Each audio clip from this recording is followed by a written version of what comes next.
विद्यार्थियों के लिए काव्य 2 एक जगत एक लोक भाग 2 लेकर मैं आपके समक्ष उपस्थित हुआ हूँ। विद्यार्थियों, इससे पहले के वीडियो में काव्य गान के साथ साथ मैंने काव्य के शब्दार्थ, समानार्थी शब्द इत्यादि का वर्णन किया था। इस समय दूसरे वीडियो में मैं आपके समक्ष काव्य का स्वाध्याय लेकर उपस्थित हुआ हूँ।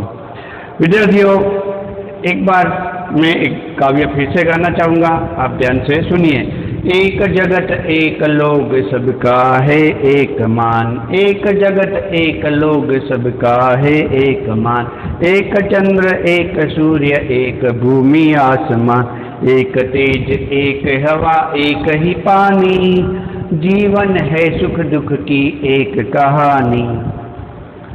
एक देह एक रक्त एक अस्थि एक प्राण, एक जगत एक लोग सबका है एक मान, हर्ष भरे गाए हम राग सुहाने, समता और ममता के गीत तराने, घर घर में गूंज रहा निस्दनीय मधुर गान, एक जगत एक लोग सबका है एक मान, राष्ट्रों में एक यही कर्म हमारा, प्रगति न्याय मानवता धर्म हमारा, हिल मिल के लहराए विश्व शांति का निशान, एक जगत एक लोग सबका है एक मान। स्वाध्याय अभ्यास का प्रश्न, प्रथम प्रश्न, निम्नलिखित प्रश्न के उत्तर दीजिए। उसमें पहला प्रश्न है, एक जगत एक लोग, कवि ने ऐसा क्यों कहा है? तो विद्यार्थियों, यह संसार एक मानव लोक है। एक ही चंद्रमा सारे संसार में अपनी चांदनी फैलाता है, एक ही सूर्य सारे संसार को प्रकाशित करता है, दुनिया के सभी लोग एक ही धरती पर रहते हैं। इसलिए कवि ने कहा है कि एक जगत एक लोक। प्रश्न एग्जाम में आता है विद्यार्थी भाइयों कि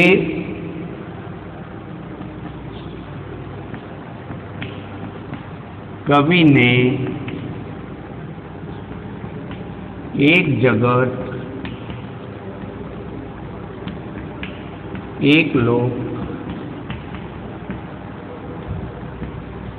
क्यों कहा है? तो विद्यार्थी भाइयों, पूरी दुनिया में सूर्य एक ही है जो पूरी दुनिया को रोशनी देता है। पूरी दुनिया में चंद्र भी एक ही है जो पूरी दुनिया को शीतलता देता है।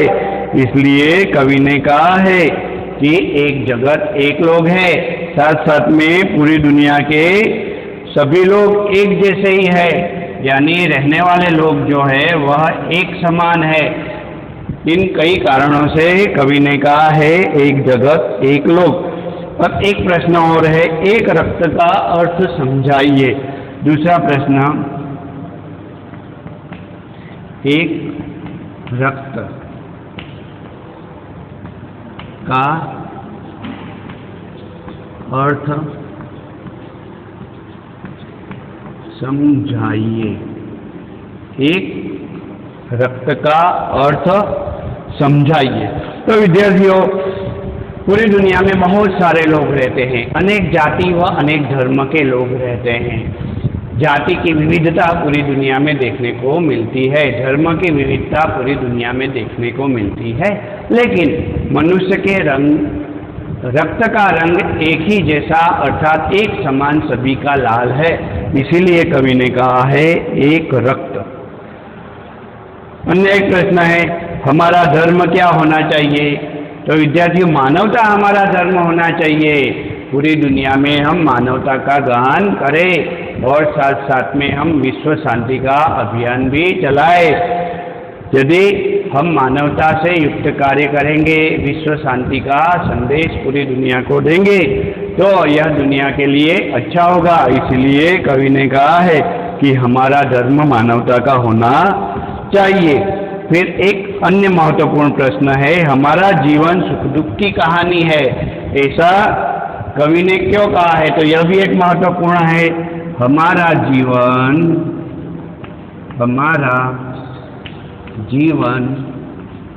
सुख दुख की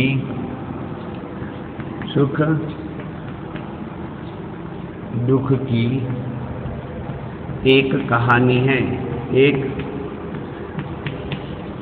कहानी है। ऐसा कवि ने क्यों कहा है? ऐसा कवि ने क्यों कहा है? तो विद्यार्थी भाइयों, जीवन में कभी सुख है तो कभी दुख है। सुख और दुख धूप छांव की तरह हमारे जीवन में हमेशा आते रहते हैं। सुख और दुख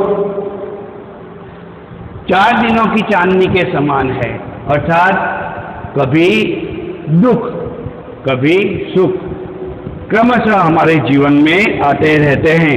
इसीलिए कवि ने कहा है कि हमारा जीवन सुख दुख की एक कहानी है। तो विद्यार्थी, अभ्यास के प्रश्न देखे हमने, उसके बाद स्वाध्याय के प्रश्न कि इस काव्य में प्रकृति के कौन कौन से तत्वों की बात बताई गई है। तो विद्यार्थियों, काव्य में प्रकृति के बहुत सारे तत्वों की बात बताई गई है। जैसे कि सूर्य की बात बताई गई है, तो प्रकृति का यह तत्व हमें रोशनी प्रदान करता है। चंद्र की बात बताई गई है, तो चंद्र हमें शीतलता देता है। प्रकृति के अन्य भी कई तत्वों की बात बताई गई है, जैसे कि हवा, पानी, चंद्रमा, सूर्य, भूमि अर्थात धरती, आकाश। तो विद्यार्थी भाइयों, यही सभी हमारे जीवन में महत्वपूर्ण है।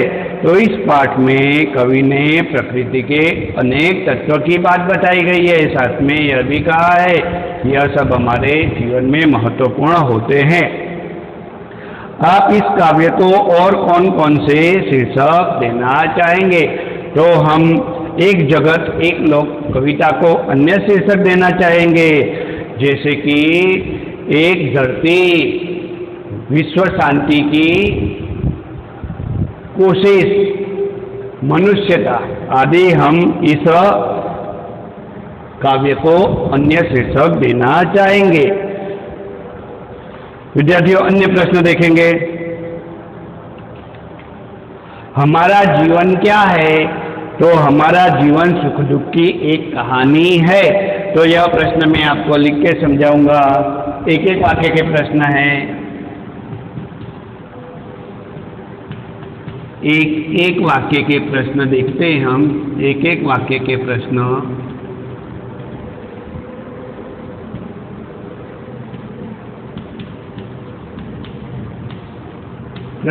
उसमें पहला क्वेश्चन है, हमारा जीवन क्या है? हमारा जीवन क्या है? तो उसका आंसर आएगा सुख दुख की एक कहानी है। सुख और दुख की एक कहानी है, यह उसका आंसर होगा। दूसरा क्वेश्चन है विद्यार्थियों, हम कैसे तराने गाएंगे? तो हम मानव जाति की समता और ममता के तराने गाएंगे। तराने की बात है तो कैसे तराने गाएंगे उसकी बात है। तो मानव जाति की बात है, मानव जाति की समता और ममता के तराने, समता और ममता के तराने गाएंगे विद्यार्थियों, ये उसका आंसर होगा। फिर है कि हमारा धर्म क्या हो? हम सबकी प्रगति हो, सबको न्याय मिले। तो हमारा धर्म क्या है? सबकी प्रगति हो, सबकी प्रगति हो, सबको न्याय मिले, यह हमारा धर्म होना चाहिए। तो विद्यार्थी भाइयों, काव्य के महत्वपूर्ण अभ्यास के प्रश्न तथा स्वाध्याय के प्रश्न एवं एक एक वाक्य के कुछ प्रश्नोत्तर हमने देखे। सभी विद्यार्थी काव्य कंठस्थ करें और सभी प्रकार के प्रश्नोत्तर तैयार करें।